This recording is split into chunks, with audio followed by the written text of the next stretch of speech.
मंत्री दीपक केसरकर ने राहुल गांधी पर तीखा हमला बोलते हुए कहा कि उन्हें भारत की संस्कृति की समझ नहीं है और परंपराओं का सम्मान करना नहीं आता। साथ ही उन्होंने उद्धव ठाकरे पर निशाना साधते हुए कहा कि अगर वे मुख्यमंत्री नहीं बनते तो शिवसेना कभी नहीं टूटती। संजय राउत को आड़े हाथों लेते हुए केसरकर ने कहा कि बालासाहेब ठाकरे ने अपने पूर्ण जीवन कांग्रेस के खिलाफ संघर्ष में बिताया, लेकिन अब उनकी ही पार्टी कांग्रेस के साथ खड़ी है। वहीं शिवाजी महाराज की प्रतिमा गिरने की घटना को दुखद बताते हुए उन्होंने कहा कि अब इससे भी ऊंची और भव्य प्रतिमा बनाई जाएगी।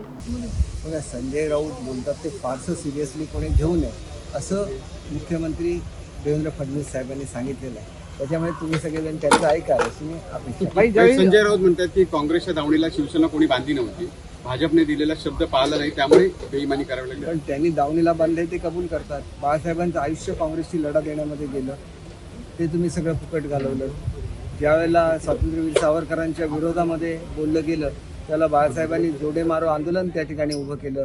त्या केंद्रीय मंत्र्याला मुंबई बंद करून टाकली. याला बाळासाहेब म्हणतात आणि त्याच्यामुळे बाळासाहेब म्हणजे शिवसेना आणि बाळासाहेबांचे विचार म्हणजे शिवसेना. त्यावेळी शिवाजी महाराजांचा पुतळा तिथे पोहोचवला, त्यावेळी आपण पाहणी केली, त्यावेळी आपल्याला सांगितलं की भव्य असा दुसरा पुतळा उभारू, त्यावेळी आपल्याला टीका देखील झाली. आज पुतळा उभारण्याच्या कामाला तुम्ही आहात, काय सांगा? खऱ्या अर्थाने एखाद्या वाईट गोष्टीतून पुतळा पडला, सगळ्यांनाच मनापासून दुःख झालं, वेदना झाल्या, परंतु याच्यामधून काहीतरी चांगलं घडावं, अधिक चांगला पुतळा, अधिक उंच पुतळा उभा राहावा अशी शिवप्रेमींची इच्छा होती आणि ती मी बोलून दाखवली. वाईट घडलं ह्याच्याबद्दल काही मी समाधान नाही व्यक्त केलं.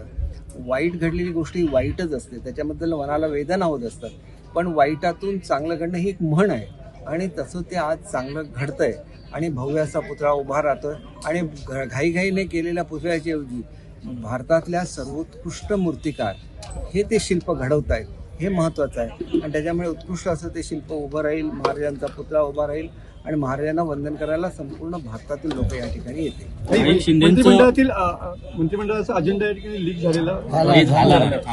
शिंदे सेनेचा ऑपरेशन टायगर जे आहे ते मोडून काढण्यासाठी ठाकरे सेना जे आहे ते ऍक्शन मोड मध्ये आलेली आहे. त्यांनी काल मंगळवारी आढावा बैठक देखील घेतलेली आहे. कोणी काय करावं याच्यावर मी कॉमेंट करू शकत नाही. जे लोक बाळासाहेबांच्या विचाराबरोबर आहेत ते तिथं राहू शकत नाहीत, कारण तिथं स्वातंत्र्यवीरांचा त्या ठिकाणी अपमान होतो. ज्या शक्तीशी बाळासाहेबांनी लढा दिला त्या अनिष्ट शक्ती जे पाकिस्तानचा पुरस्कार करतात अशा शक्तींबरोबर हातमिळवणी कोणीही करू नये असं मला स्वतःला वाटतं आणि त्याच्यामुळे आपल्याला ज्याला देशाचा अभिमान आहे आणि ह्या देशाचे 2 तुकडे झाले, त्याच्यामधून पाकिस्तानची निर्मिती झाली, हिंदुस्थानची निर्मिती झाली. आपण हिंदुस्थानचे नागरिक आहोत. आम्ही सर्वधर्म समभाव मानतो, परंतु भारतामध्ये राहून जर कोण पाकिस्तान जिंदाबाद म्हणत असतील तर ते आम्हाला मान्य नाही. भारतात राहून जर कोण खलिस्तान जिंदाबाद म्हणत असतील तर ते आम्हाला मान्य नाही आणि अशा प्रवृत्तीला बाळासाहेबांनी आयुष्यभर विरोध केला, ही वस्तुस्थिती. आज शिवजयंती आहे आणि या शिवजयंतीच्या शुभेच्छा देताना राहुल गांधींनी ट्विट केलं आणि श्रद्धांजली वाहिली. या संदर्भात काय सांगा?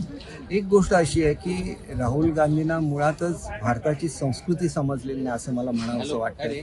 कारण या ठिकाणी येऊन वंदन करायचं असतं, छत्रपतींचं गुणगौरव करायचा असतो आणि जयंती आणि पुण्यतिथी ह्या 2 वेगवेगळ्या गोष्टी राज्यामध्ये आणि भारतामध्ये साजऱ्या केल्या जातात. कुठल्या प्रसंगी काय म्हणायचं याची एक प्रथा आणि परंपरा आहे, परंतु त्यांनी ह्या प्रथा परंपरांचा कधीच विचार केलेला नाही आणि त्याच्यामुळे सातत्याने ज्या मोदी साहेबांनी जगभरामध्ये आपलं नाव केलं त्यांच्यावर ते सातत्याने टीका करत असतात आणि त्यांनी छत्रपती शिवाजी महाराजांचा गौरव केला तर त्याच्यावर सुद्धा कशा रीतीने टीका करायची ह्याचं ते कारणं शोधत असतात. त्यांनी कुठेतरी आपलं मन मोठं केलं पाहिजे. त्यांनी मान्य केलं पाहिजे की छत्रपती शिवाजी महाराजांना त्यांचा गौरव करण्याचं काम खऱ्या अर्थाने भारतामध्ये कोणी केलं असेल तर ते मोदी साहेबांनी केलं. भारताच्या नाविक दलाच्या ध्वजावर छत्रपती शिवाजी महाराजांची राजमुद्रा उमटली, तो क्षण महाराष्ट्रातला मराठी मनुष्य आणि शिवप्रेमी कधीही विसरू शकणार नाही.